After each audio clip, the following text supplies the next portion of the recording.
Hey, what's up, ConnMovieMaker viewers? This is Nate, and today I'm bringing you an overview of the different air forces you could choose when you pick up War Thunder on the Steam library for free.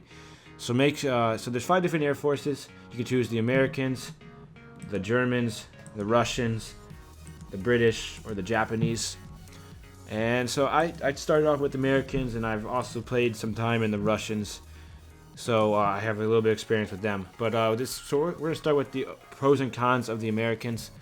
Alright, so the pros of the Americans are they're pretty heavy armored, which is helps when you start off because it gets a little time used to how to avoid and get out of dogfights. So that extra armor helps because when someone's behind you, you're able to take a lot of bullets and able to have more time to get out of the way to out-turn them and outmaneuver them to get behind them.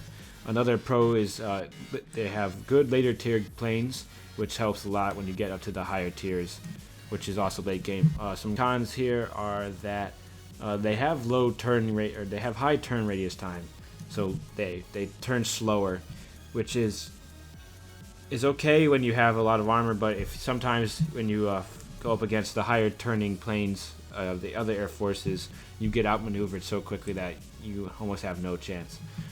So let's move on to the Germans. The Germans, once again, are heavy armor. They have good machine gun rate and cannons on some of the earlier planes, like the BF-109. They also have really good climb rate, which allows you to, in the beginning of the battle, your goal objective is to get to the highest altitude you can in order to have the height advantage on your enemy, so you could just drop in behind the enemy planes that are lower down. They do have a slow turn radius. I mean, they don't have many cons, but they do have a really slow turn radius. Compared to the Americans, they're even slower, so it depends on how you want to play the Germans. If you want like a heavier good armor and good weapon plane, but you're sacrificing that turn radius, which allows you to actually get behind the plane. So if someone gets behind you, you're having a hard time getting out of that because of your turn radius. Okay, so moving on to the Russians. The Russians have a better turn radius, not perfect. I would say it's better than the Americans.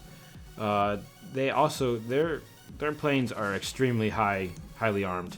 I believe you get cannon rounds in Tier 1 planes, which I don't believe you get cannon rounds in any other plane until Tier 2. So that's a big plus. You never want to go head-on with a Russian plane because they're always out-armored, or they're always out-machine-gun and out-cannon you.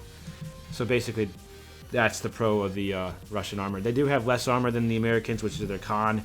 They have a slower turn radius than the next 2 air forces, but they're better than, I would say they're better than the Germans and the Americans. This air force we have is the British Air Force. The British Air Force has really good Tier 1 planes, starting with the Spitfire. The Spitfire is really good. You always want to avoid those planes while you're in Tier 1 battles. And yeah, so basically they have a lot better turn radius than the previous planes. I say they have the second highest turn radius. They have decent armor, but the turn radius reduces their armor. Well, it does not directly, but you have less armor because for the balance reasons, to turn. They are extremely overpowered, I believe. You hear a lot of people complain about how they're overpowered. So I mean, they were overpowered, and they did have a good air force in World War II. So you can't knock them for that. But that's basically they're overpowered. So if you want an overpowered, quick turning Air Force, the British are for you, but beware that you will take some flack in the Tier 1 battles for flying the Spitfire. So the last Air Force we have is the Japanese, and they're the best at the turn radius. They have the highest turn radius, and they have paper thin armor, so their armor is literally made out of like paper. So you have a really high turn radius. I mean, you have the same amount of machine guns as the first 3 Air Forces we looked at.